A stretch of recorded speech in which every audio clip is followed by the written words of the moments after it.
Bienvenidos al episodio 16 y hoy, como mencionamos en el anterior episodio, vamos a hablar sobre la metafísica. Para dar un pequeño resumen, una conclusión del episodio anterior, vamos a hablar de que cada rama de la filosofía aborda preguntas fundamentales desde perspectivas únicas. La metafísica investiga la naturaleza de la realidad, la epistemología explora el conocimiento y su justificación, la ética examina los principios morales y la lógica proporciona herramientas para un razonamiento válido.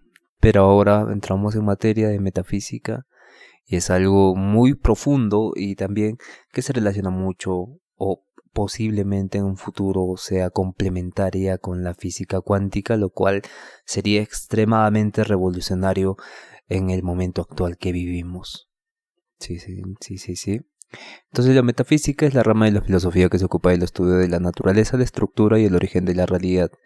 Examina cuestiones que van más allá de lo físico y tangible, tratando de entender los principios fundamentales que subyacen al mundo material. El objetivo o el propósito de la metafísica es desentrañar los aspectos más abstractos de la existencia, como la identidad, el tiempo, el espacio y la causalidad, para ofrecer una comprensión más profunda de la realidad. La importancia de la metafísica radica en la búsqueda de preguntas fundamentales sobre la existencia y la realidad, proporcionando una base teórica para otras ramas de la filosofía y la disciplina científica.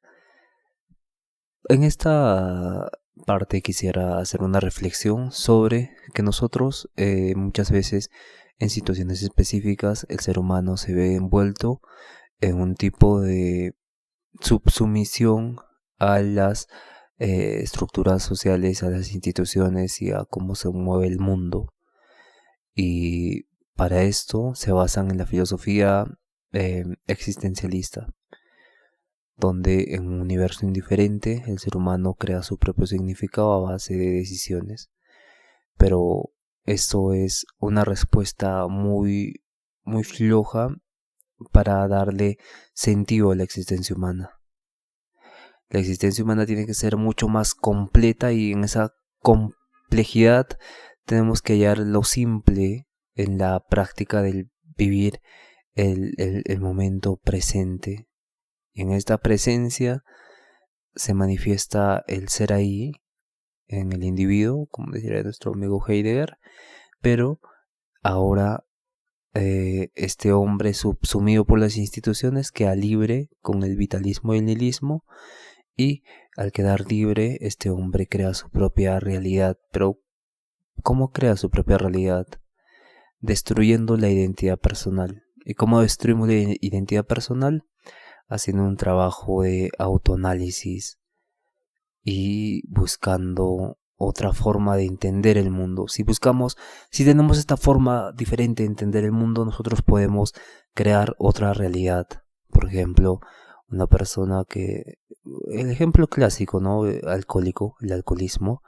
Esta persona, al cambiar el chip del alcoholismo y darse cuenta que la identidad de alcohólico es algo abstracto creado por él y fortalecido por él, y una vez conocido y comprendido lo superamos, viene a nosotros algo mucho más profundo, viene algo tremendamente complejo, que sería la sobriedad. Y en esa sobriedad cambia su realidad, cambia el día a día que tiene él. Y esto es lo importante de la metafísica, esto es lo importante de por qué estudiamos esto.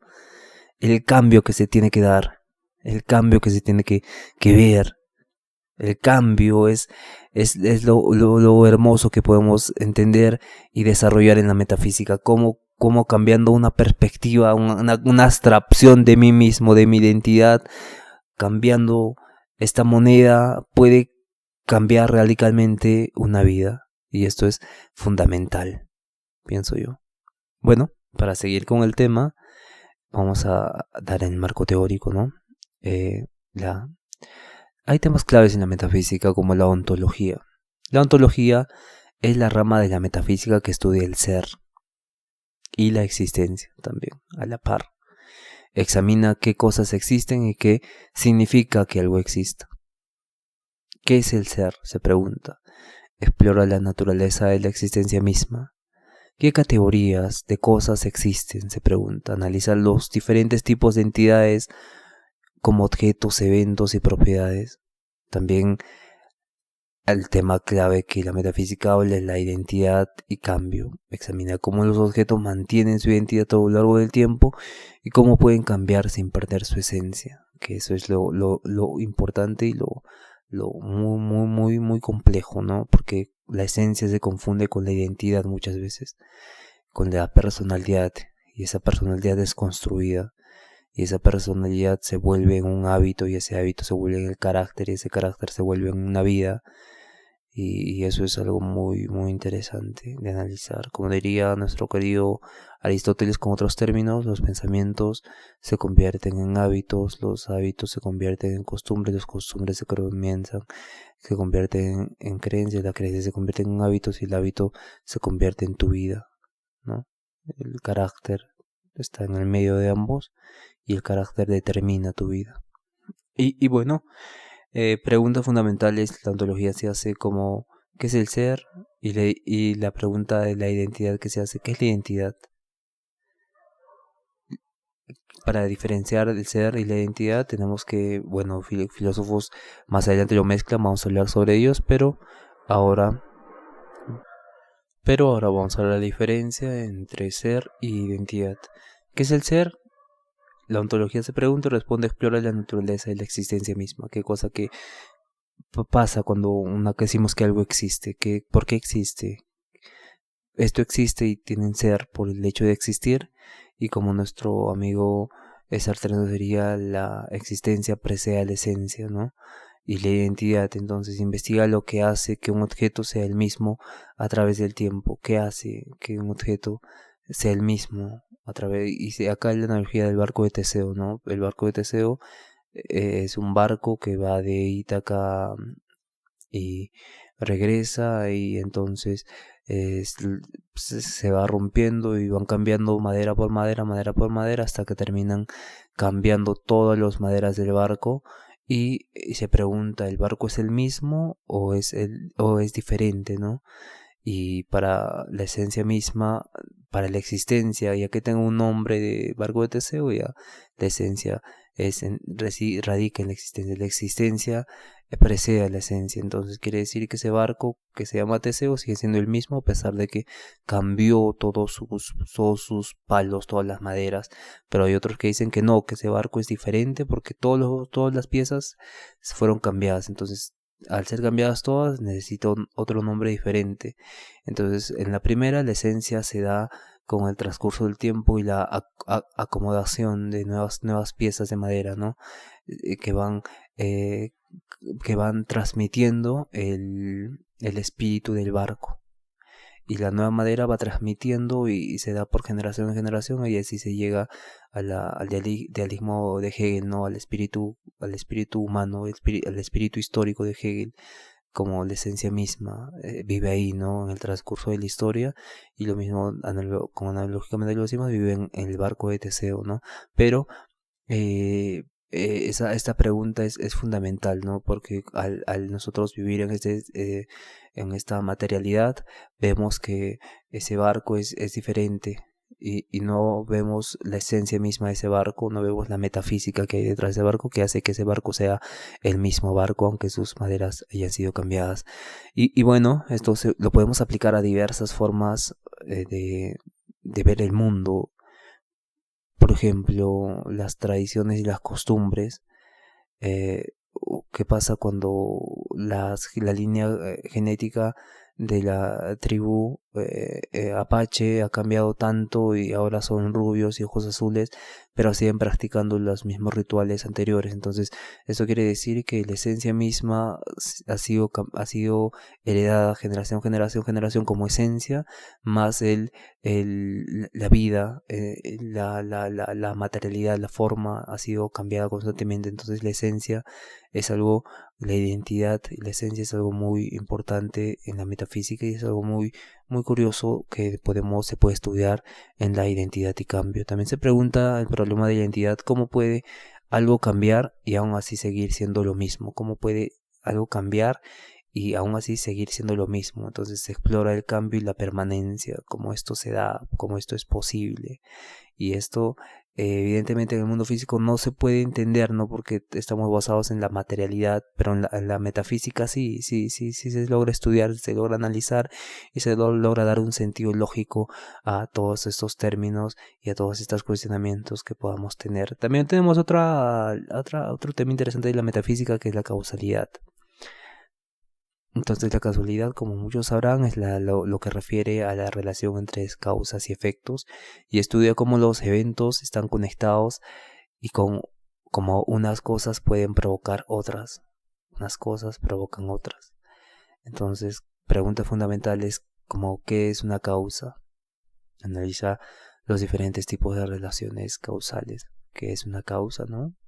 Y podemos llegar hasta cierto punto, ¿no? Incluso podemos llegar hasta el Big Bang, ¿no? La causa de todo es el Big Bang, pero ¿qué es la causa de ese Big Bang? Y ahí nosotros decimos, estudiamos los quarks, los fotones, nos metemos en la mecánica cuántica, y en esa entrada de la mecánica cuántica decimos, ya, pero ¿cuál es la causa de eso? De los fotones, de los neutrones, de los neutritos, de los quarks, ¿cuál? Y su interrelación, y cómo afecta eso en la psique, y cómo afecta eso en los espíritus colectivos, en las costumbres, en las creencias. Es muy profundo este tema y es muy interesante también de analizar. Entonces se pregunta qué es una causa, ¿no?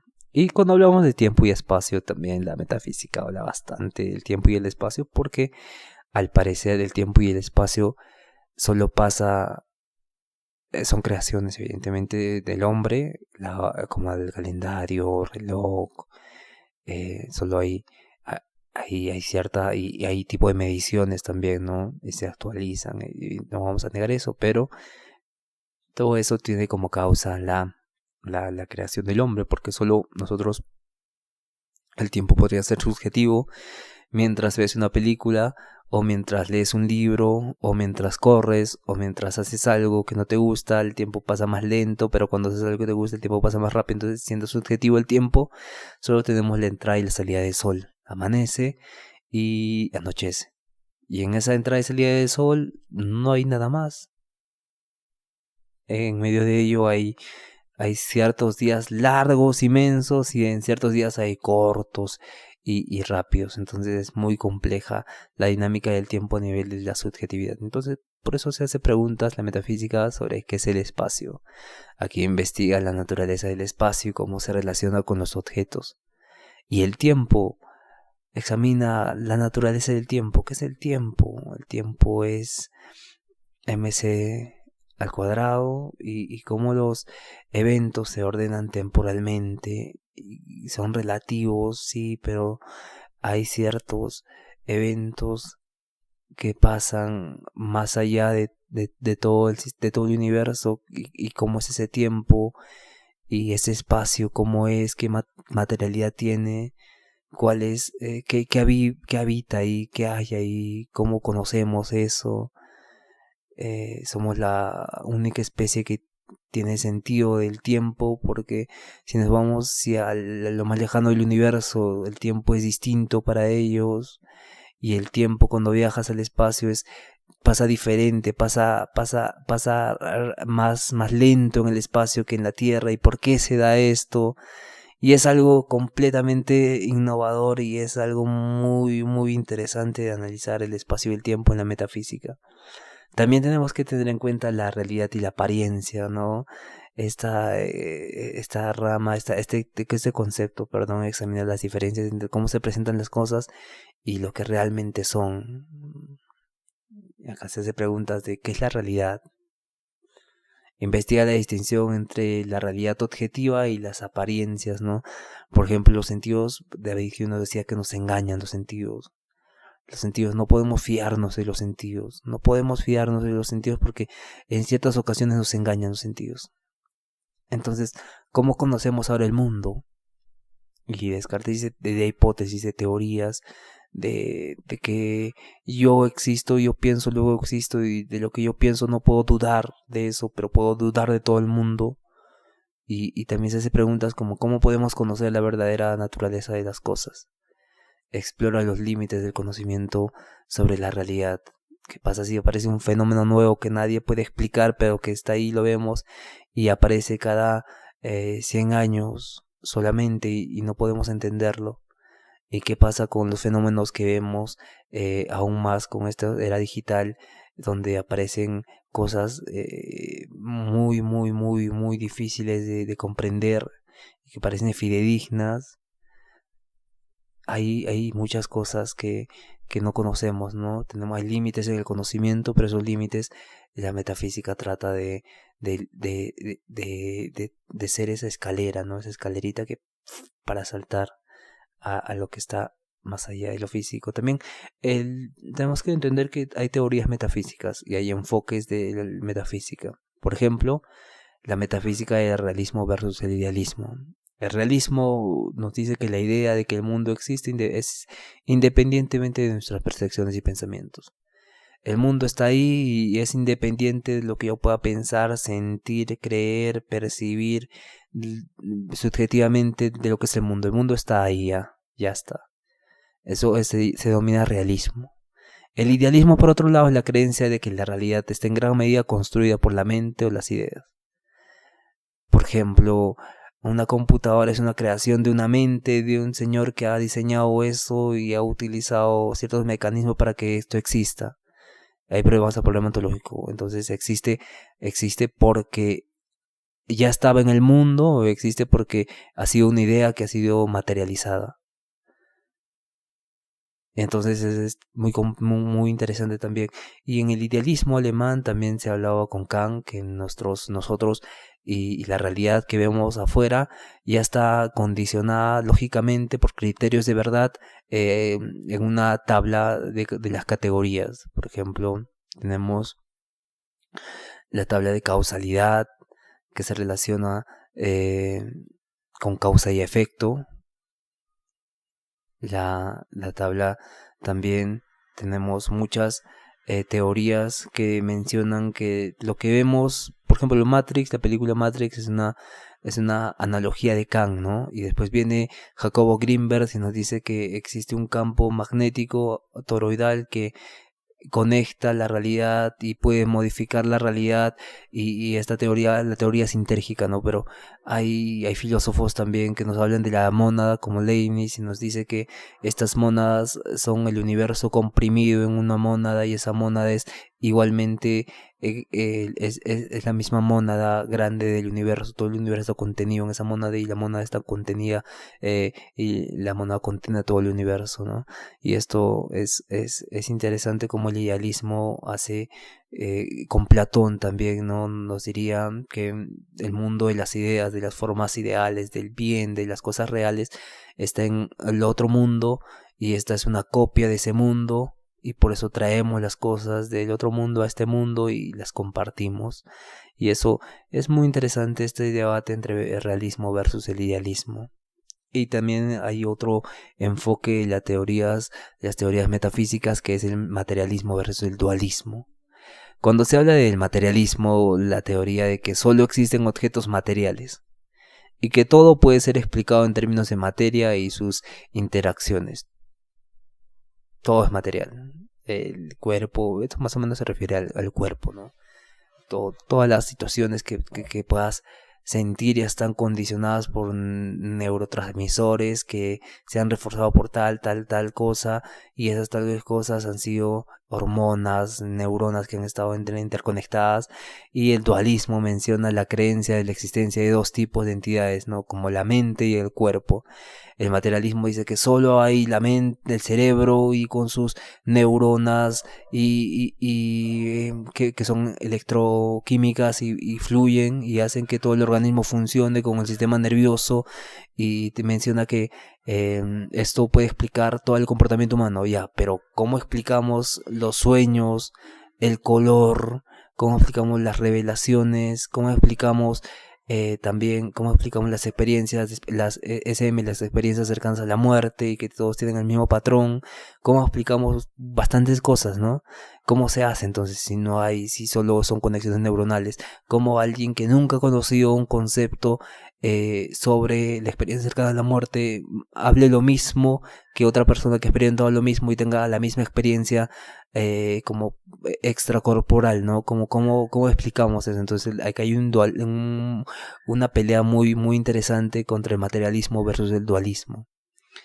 Es muy interesante analizar estos términos en la metafísica. También el tema de la metafísica que más se ha hablado por los filósofos, más se ha hablado por el derecho, más se ha hablado por la ontología, más se ha hablado incluso por la lógica, es el determinismo versus la libertad. El determinismo es la idea de que todos los eventos están determinados por causas previas y por lo tanto el libre albedrío es una ilusión, todo está determinado ya, causa, efecto. Tenemos ahí a Spinoza, tenemos a varios filósofos, todo está por causas, definido, previas. Pero la libertad nos dice que la creencia de que los seres humanos tienen capacidad de tomar decisiones libres y no están completamente determinados por causas previas va en contraposición a lo que está determinado.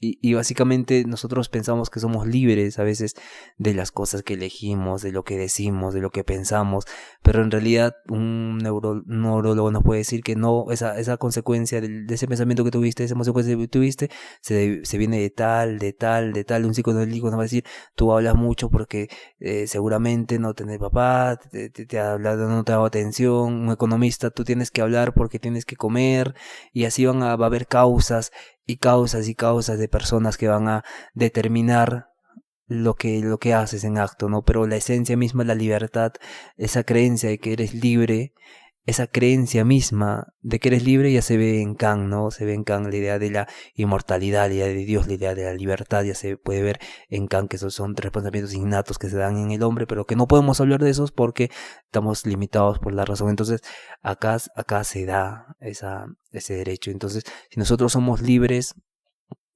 quiere decir que en esa libertad yo puedo cometer actos y esos actos, soy culpable de esos actos, pero puede decir alguien, no, estaba determinado esta persona a cometer esos actos, a matar, por ejemplo, estaba determinado a matar, pero no es justificable porque no era libre, estaba condicionado. Entonces acá hay una pelea en el derecho también. No, esa persona tiene que ser libre, ha sido libre de elegir esa decisión, pero el determinista dice, no ha sido libre, ha sido condicionado por tal, económico, social, político, familiar, emocional, psicológico, etcétera, que lo condicionó a que asesine a una persona, pero no ha sido por propia libertad. Entonces, si no somos libres, estamos justificados, estamos perdonados de todos nuestros actos. Y ahí viene también con la pelea con la teología, ¿no? La libre albedrío y lo que determina lo divino a lo humano, ¿no? Y eso es algo que se ha peleado durante la escolástica y la Edad Media durante siglos, que mencionan que no determina, la gracia divina determina todo y debes desarrollar las 7 virtudes y debes eliminar los 7 pecados capitales. Y esto ha sido fundamental y esto es muy curioso también, ¿no? Los 7 pecados son vistos como condicionantes y como causantes del sufrimiento humano. Y la libertad radica en eliminar y desarrollar las 7 virtudes. Y en esas 7 virtudes existe también otra realidad y es muy interesante analizar estos aspectos de las virtudes en la ética, llevándolas a la libertad, combinándolas con la libertad y también hablando del determinismo. Muy interesante y curioso. Bueno, en conclusión, nos quedamos en la metafísica.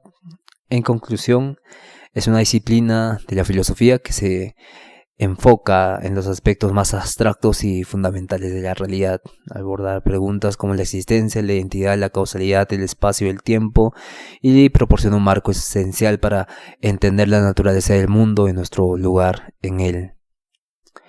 Es muy interesante la metafísica. Bueno, en el segmento 2 vamos a hablar de Aristóteles, ¿no? Aristóteles, la teoría del ser y las categorías. Aristóteles fue el primero en introducir el término metafísica. Pero él empezó con el término sustancia, o lo que se denomina ousia, como el fundamento de todo lo que existe. Para él la sustancia es aquello que existe en sí mismo y no depende de otra cosa para su existencia, sino depende de sí mismo, aquello que existe en sí mismo y no depende de nada más, existe en sí mismo, por así decirlo, como la idea de Dios. Entonces, la materia y la forma, Aristóteles distingue entre materia como sustancia subyacente, ya que viene después, y la forma, que es la esencia que da a la materia su identidad. La forma, la esencia que da a la materia su identidad. Juntas forman la sustancia compuesta. La materia, no olvidemos que es la sustancia subyacente. Y nos habla de acto y potencia. Introdujo el acto es la actualidad y la potencia es la posibilidad, para explicar cómo los seres pueden cambiar y desarrollar sus potencialidades.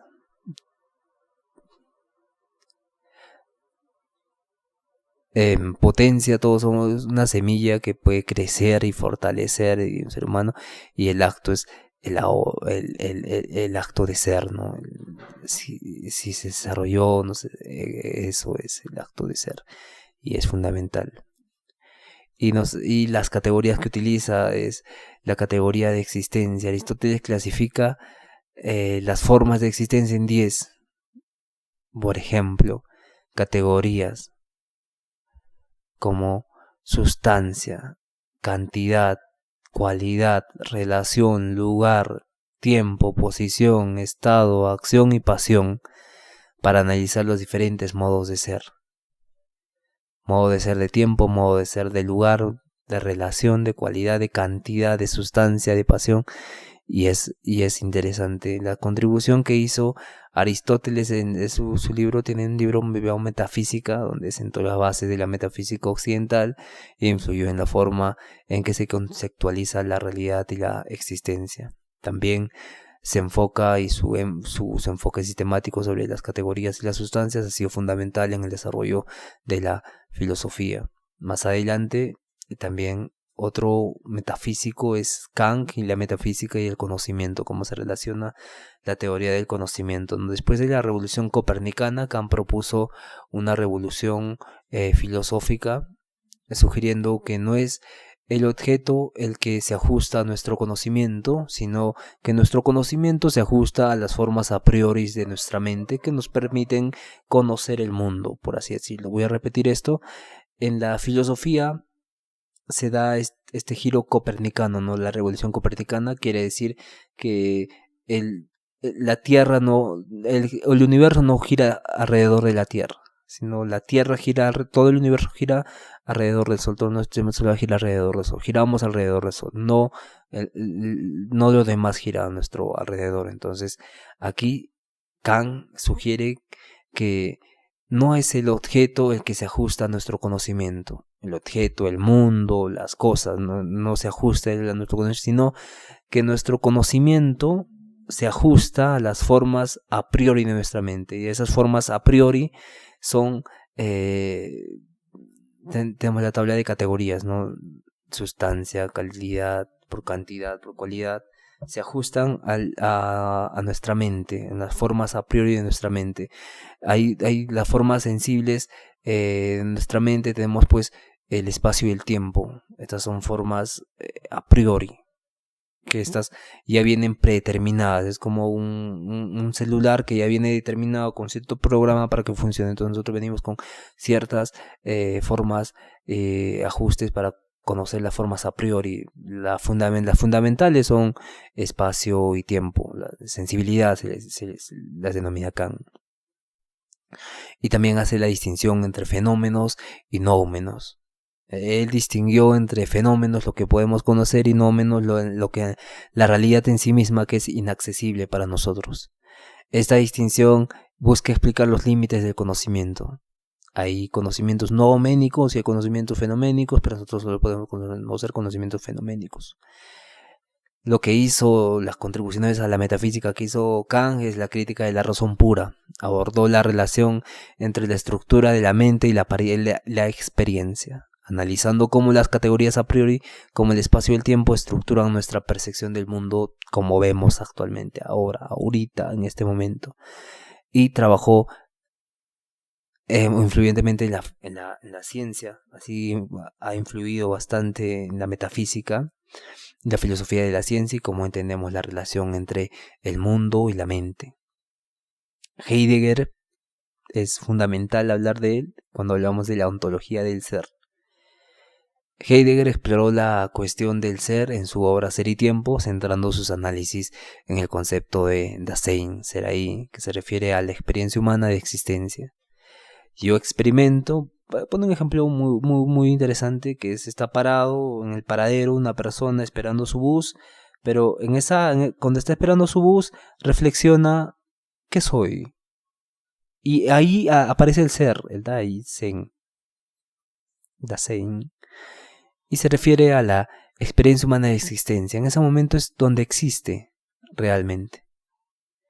Y el ser en el mundo, esta idea de que el ser humano está en el mundo, arrojado en el mundo, no puede ser comprendido fuera de su contexto de existencia concreta, involucrada con el mundo, involucrada en el mundo, arrojado al mundo. Heidegger ha criticado la tradición de la metafísica occidental, centrándose en entidades y categorías en lugar de cuestionar la función más fundamental, que es la del ser, ¿no? El ser ahí, el estar ahí. Entonces su trabajo ha sido fundamental para el desarrollo de la ontología, la filosofía existencial, influyendo en el pensamiento contemporáneo sobre la existencia y el sentido del ser, el sentido de ser, el sentido de estar ahí, de ser ahí, en el mundo, arrojado en el mundo. En la metafísica, Aristóteles ha contribuido entonces con su teoría del ser, las categorías, la distinción entre materia y forma, estableciendo las bases para el conocimiento occidental. Kant revolucionó, como hablamos de giro copernicano, y nos brinda la metafísica que tiene límites para ser conocida, ¿no? Los límites del conocimiento humano y la distinción entre fenómenos y nómenos. Heidegger, por otro lado, centró su filosofía en la ontología del ser, explorando la relación y la existencia humana desde una perspectiva más profunda y radical. Y como ven, vamos a hablar de esto más adelante también. No hay que preocuparnos. Vamos a entrar a profundidad en estos temas. Y bueno, hasta acá el episodio de hoy, 16, metafísica. Gracias por escuchar, y el episodio siguiente va a ser epistemología. Hasta luego.